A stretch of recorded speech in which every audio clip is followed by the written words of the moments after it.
Good morning on what is a mild, bright and sunny day. It is Wednesday, it's September the 7th, and I've got a nice hot cup of tea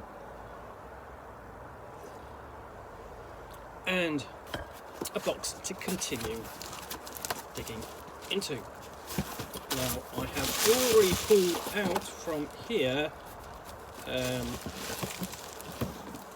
this, which is Low Fantasy Gaming, which promised less magic, more grit, and that's published by Pickpocket Press. So the next book below that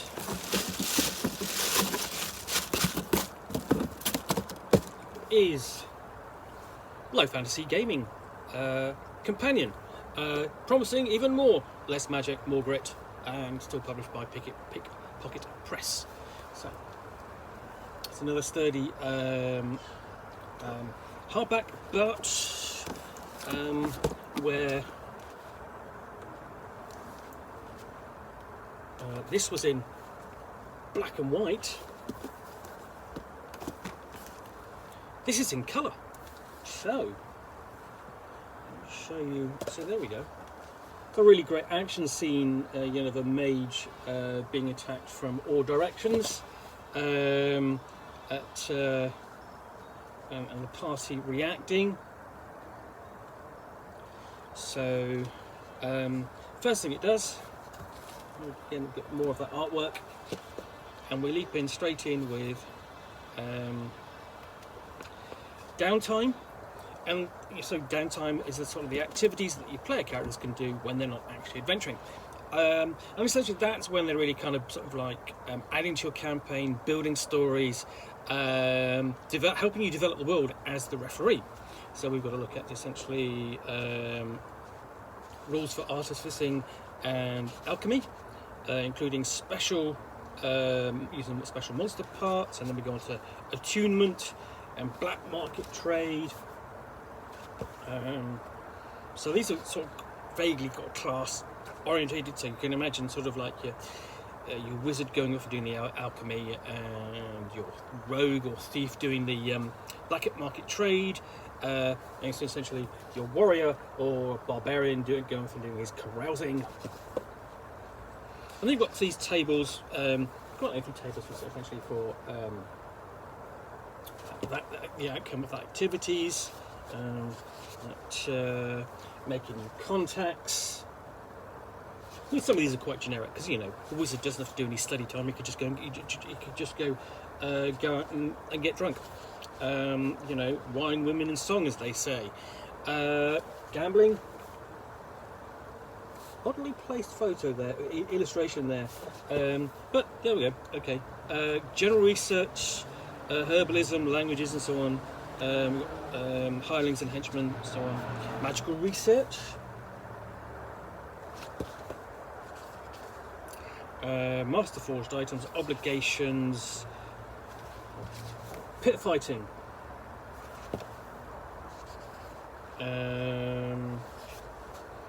potion brewing. I think these are all great. I mean, I do like these. These are really sort of kind of colourful and interesting. Something related to your profession. Given sufficient downtime, practice your profession. And then profiteering, essentially an interest in a business and just making money off that. Scroll inscribing, studying skills, or just general thieving. And I think that probably comes back to practicing your profession in a way, but it's more specific to the rules. Training, and then obtaining weapon and armour accessories. It's just okay. So what else we've got?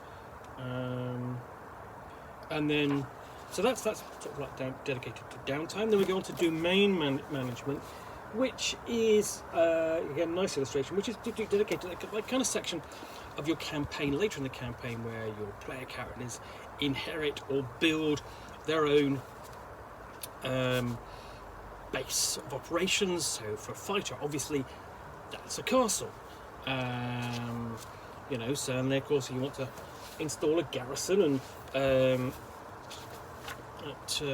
do some construction, put in some special purpose facilities like animal quarters or secret chamber or passage, training hall, that sort of thing. It's all covered in here. We've got a section on hiring specialists.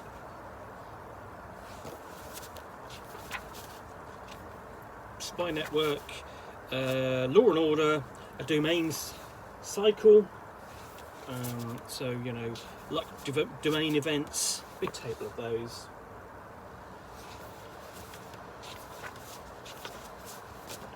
Handling population morale if you have a nearby population and you are essentially providing an overview of them.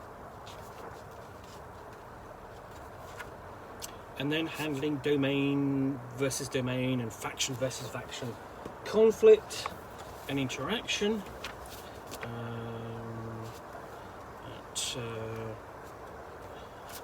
What else have we got in here? Just looking back at the beginning of the book.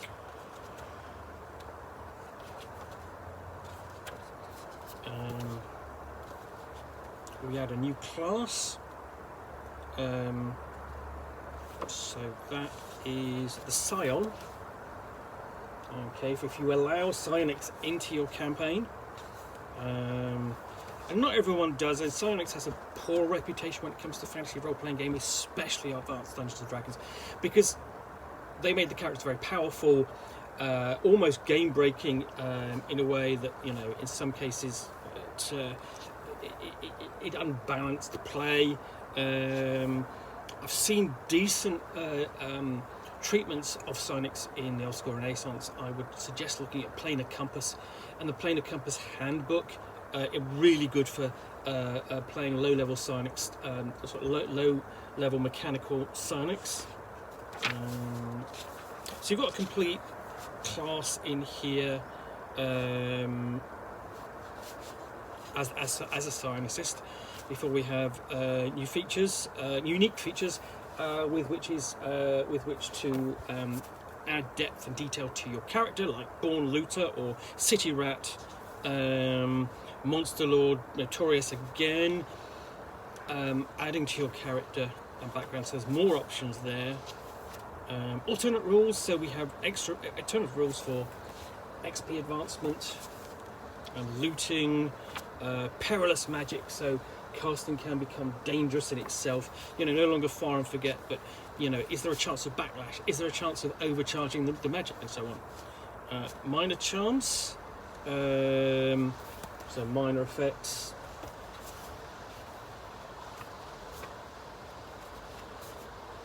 major items, so more sort of like magical items and the like, because you can never have enough magical items in a role-playing game, in a fantasy role-playing game like this.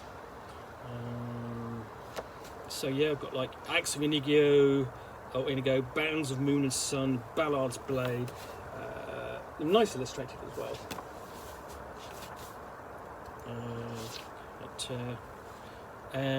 The Bane of Argossa, with a fun illustration over the page, which I'll just show you, which I hope that's the Bane of Argossa.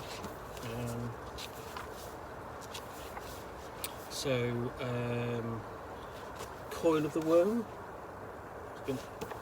So I think there's a sense of sort of like some inventive items here you wouldn't normally expect to see in essentially a Dungeons and Dragons style game. But I mean, the thing is, it's Dungeons and Dragons is a style of game where it calls for invention. It demands it because it's got that constant sort of like demand for extra items, extra interesting items. Then we have Holgrim's chest, and that's got a table of random items which can be found in there. So lots and lots of magical items in here. And I mean, you know, you could easily take any one of these items and extract it from this book and drop it into your own campaign without any problems. And adapt it to the rules that you're using. You know, not going to be too difficult there. And then monsters by hit dice and page. So here we've got like just a simple a monster index for the core rules.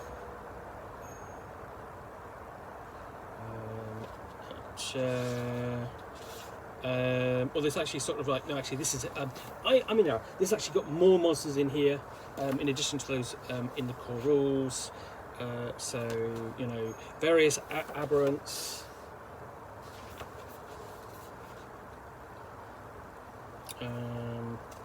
Dire bears, rot beetles, blue phase, and again, retro clones like low fantasy gaming are always going to want more monsters.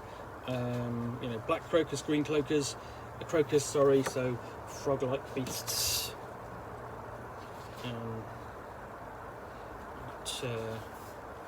Deep dwarves, deep elves. So not Durgar, not Drow. But that's no bad thing. That's fine. You know, there are things that you can have that don't sort of like, they can kind of skirt the issues around there. And yeah, just lots of more things you can add to your low fantasy gaming campaign, or indeed in general your what's called Centrals campaign. You know, whatever it is you're running as a fantasy role-playing game of your choice. So here we go. That is Low Fantasy Gaming Companion. You know, extra rules, extra content, and flavour and detail for low fantasy gaming. Anyway, I hope you have enjoyed this unboxing in the Nook. If you have, please do click on the like button down below. And of course, if you've got any comments or feedback, I appreciate you taking the time to post those. And lastly, if you want to be alerted to yet more unboxings in the Nook, where you will see me out here with a box, from which I will extract a book or game and chat about it to the best extent of my knowledge, all of course accompanied by a nice cup of tea for roughly 10 minutes or so, then please do hit that subscribe button down below. In the meantime, thanks for watching another unboxing in the Nook. I'll be back again soon with another one. Bye for now.